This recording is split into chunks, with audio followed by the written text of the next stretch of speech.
কুড়িগ্রাম-3 আসন হতে নির্বাচিত মাননীয় সদস্য জনাব মোহাম্মদ মাহবুবুল আলমকে তার জরুরি জনগুরুত্ব সম্পন্ন বিষয়ে মনোযোগ আকর্ষণে নোটিশ পড়ার জন্য আহ্বান জানাচ্ছি। মাননীয় স্পিকার, আপনাকে ধন্যবাদ। একটু বসেন দয়া করে, উনি যেহেতু শুরু করেছেন আপনারটা শুনবো, একটু বসেন দয়া করে। জি। মাননীয় স্পিকার, আপনাকে ধন্যবাদ। কার্যপ্রণালী বিধির 71 বিধি অনুযায়ী মাননীয় পানি সম্পদ মন্ত্রীর দৃষ্টি আকর্ষণ করে তিস্তা মহাপরিকল্পনা বাস্তবায়নের জন্য আমি যে নোটিশটি উপস্থাপন করতে চাই। মাননীয় স্পিকার, তিস্তা নদী বাংলাদেশের উত্তরাঞ্চলের একটি গুরুত্বপূর্ণ নদী, যার উপর প্রায় 50 লক্ষাধিক মানুষের জীবন জীবিকা নির্ভরশীল। প্রতি বছর বর্ষায় বন্যা ও নদী ভাঙ্গন এবং শুষ্ক মৌসুমে পানির অভাবে এই অঞ্চলের মানুষ চরম দুর্ভোগে পড়ে। তিস্তা মহাপরিকল্পনা 2020 সালের দিকে গুরুত্ব পায় এবং এর সমন্বিত মাস্টার প্ল্যান প্রণয়নের উদ্যোগ নেওয়া হয়। বর্তমানে প্রকল্পটি পরিকল্পনা ও অনুমোদন প্রক্রিয়া রয়েছে এবং বাস্তবায়নের জন্য আন্তর্জাতিক সহযোগিতার বিষয়ে আলোচনা চলছে। এই পরিকল্পনা বাস্তবায়িত হলে বন্যা নিয়ন্ত্রণ, পানি সংরক্ষণ, সেচ সুবিধা বৃদ্ধি এবং আঞ্চলিক উন্নয়ন ত্বরান্বিত হবে। অতএব তিস্তা মহাপরিকল্পনা দ্রুত বাস্তবায়নের জন্য আমি মাননীয় পানি সম্পদ মন্ত্রীর দৃষ্টি আকর্ষণ করছি। ধন্যবাদ মাননীয় স্পিকার। ধন্যবাদ মাননীয় সদস্য আপনাকে। মাননীয় পানি সম্পদ মন্ত্রী জনাব মোহাম্মদ শহীদুদ্দিন চৌধুরী এনিকে এই বিষয়ে তার সংক্ষিপ্ত বিবৃতি প্রদানের জন্য আহ্বান জানাচ্ছি। মাননীয় স্পিকার, আপনাকে ধন্যবাদ। মাননীয় সংসদ সদস্য কুড়িগ্রাম-3 মোহাম্মদ মাহবুবুল আলম অত্যন্ত গুরুত্বপূর্ণ নোটিশটি উত্থাপন করেছেন এবং তিনি তার নোটিশে উল্লেখ করেছেন যে তিস্তা নদী বাংলাদেশের উত্তরাঞ্চলের একটি গুরুত্বপূর্ণ নদী, যার উপর প্রায় 50 লক্ষাধিক মানুষের জীবন জীবিকা নির্ভরশীল।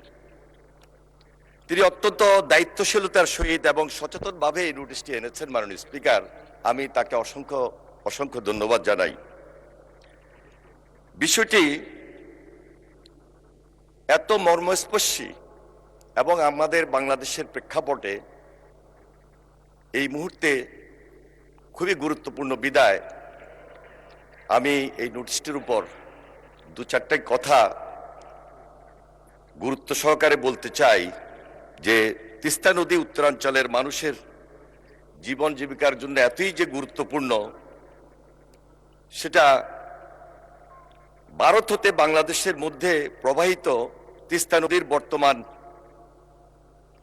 যে অবস্থান, এটা সম্পূর্ণভাবে একটা বিপরীতমূলক অবস্থানে দাঁড়িয়েছে মাননীয় স্পিকার, যেটাকে আমরা বলতে পারি বৈপরীত্যপূর্ণ।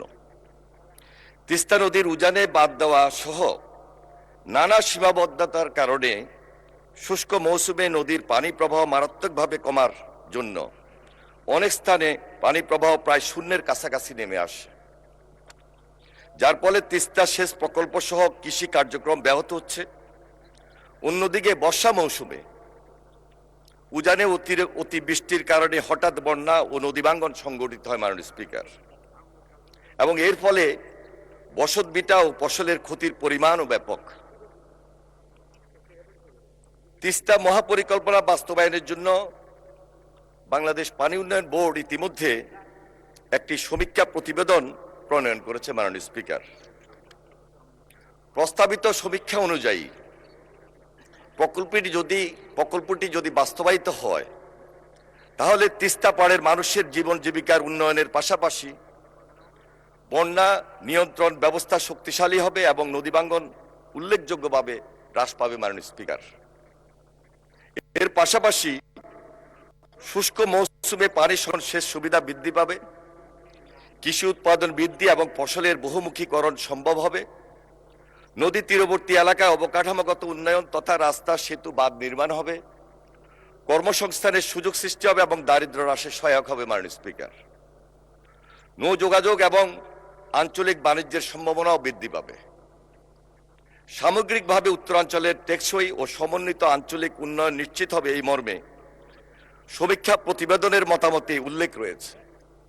মাননীয় স্পিকার, দাখিলকৃত সম্ভাব্যতা সমীক্ষার কারিগরি ও আর্থিক বিষয়সমূহ বিভিন্ন পর্যায়ে পরীক্ষা নিরীক্ষার কার্যক্রম বর্তমানে চলমান রয়েছে। তিস্তা মহাপরিকল্পনায় জনগণের জন্য ইতিবাচক সকল কিছুরই বাস্তবায়নে সরকারের পক্ষ হতে আন্তরিক প্রচেষ্টা অব্যাহত রয়েছে। মাননীয় স্পিকার, আপনাকে ধন্যবাদ।